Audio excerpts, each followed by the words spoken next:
നമസ്കാരം, news prime മലയാളത്തിലേക്ക് സ്വാഗതം. തമിഴ്നാട്ടിൽ BJPക്ക് വലിയ തിരിച്ചടിയാണ് സംഭവിച്ചുകൊണ്ടിരിക്കുന്നത്. BJP AIADMKയുമായി സഖ്യം പ്രാപിച്ചു കഴിഞ്ഞതിന് ശേഷം ഉണ്ടായ തിരിച്ചടി എന്ന് പറയുന്നത് വളരെ ഭയാനകമാണ്.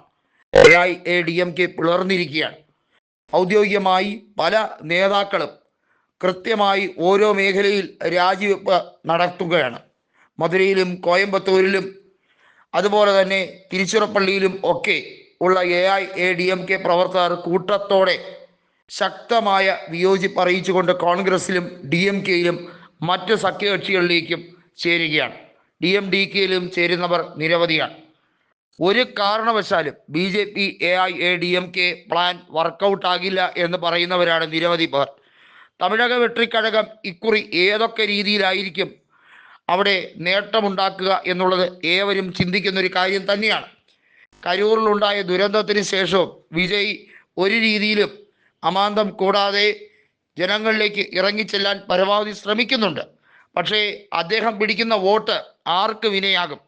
സ്റ്റാലിൻ 100 തരം പറയുന്നു തനിക്കോ തൻ്റെ പാർട്ടിക്കോ ഒരു രീതിയിലുള്ള ക്ഷീണവും വിജയ് കാരണം ഉണ്ടാകില്ല എന്ന്. പിന്നെ ആരുടെ വോട്ടിലേക്കായിരിക്കും വിള്ളൽ ഉണ്ടാകുന്നത്? കോൺഗ്രസ് നേതൃത്വം DMKയോടൊപ്പം തന്നെ ഉറച്ചു നിൽക്കുകയാണ്.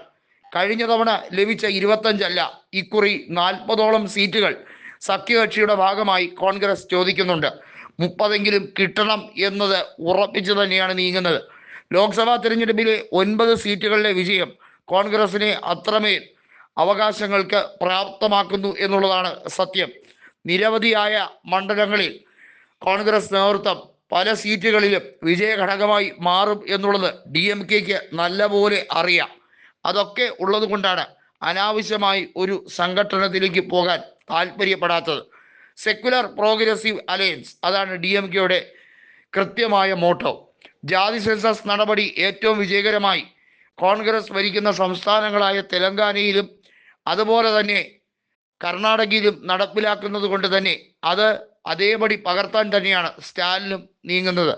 ദക്ഷിണേന്ത്യൻ സംസ്ഥാനങ്ങളുടെ ലോക്സഭ വെട്ടിച്ചുരുക്കാനും അതിന് ആനുപാതികമായി, അതായത് ജനസംഖ്യയുടെ ആനുപാതികമായി ലോക്സഭാ സീറ്റുകൾ ഉയർത്തുമ്പോൾ അതിന് ഒരു രീതിയിലുള്ള പ്രയോജനവും ദക്ഷിണേന്ത്യൻ സംസ്ഥാനങ്ങൾക്ക് കൊടുക്കാതിരിക്കലും ഒരു രീതിയിലും അംഗീകരിക്കാൻ കഴിയില്ല എന്ന് സ്റ്റാലിൻ്റെ നേതൃത്വത്തിലാണ് പറഞ്ഞത്.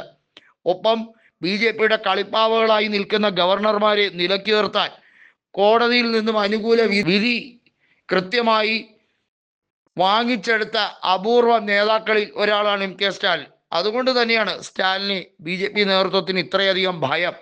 അമിത്ഷാ ഉൾപ്പെടെയുള്ളവർ കൃത്യമായി അദ്ദേഹത്തിനെ ഭയക്കുന്നു. അദ്ദേഹം ഏത് നിമിഷവും ഏത് തീരുമാനമെടുത്താലും അത് ദേശീയ നേതൃത്വത്തിന് വലിയ തിരിച്ചടിയായി മാറുമെന്ന് 100 തരമാണ്. അതുകൊണ്ട് തന്നെയാണ് അദ്ദേഹത്തിൻ്റെ മകനെ ടാർഗറ്റ് ചെയ്തുകൊണ്ട് വീണ്ടും നിരവധിയായ കള്ളക്കേസുകൾ ഉണ്ടാക്കി കൊടുക്കാൻ നോക്കുന്നത്. ED സദാ DMK ഓഫീസുകളുടെ പിറകെയാണ്. DMK ഓഫീസുകളിൽ റെയ്ഡ് നടത്തി പല നേതാക്കളെയും അറസ്റ്റിലാക്കി 30 ദിവസം ജയിലിലിട്ടാൽ അവർ തെരഞ്ഞെടുപ്പിൽ മത്സരിക്കുന്നതിൽ അയോഗ്യത വരുത്താം എന്ന കള്ളക്കളിയുമായി BJP ഇറങ്ങുമ്പോൾ ഇതൊന്നും ഇവിടെ നടക്കില്ല. തമിഴ്നാട് അങ്ങനെയെങ്കിൽ നിന്ന് കത്തുന്ന ഒരു അവസ്ഥയാകും. ജനങ്ങൾ പ്രതിഷേധ ചൂട്ട് കൊളുത്തുമെന്നും സ്റ്റാലിൻ പറഞ്ഞിരിക്കുകയാണ്.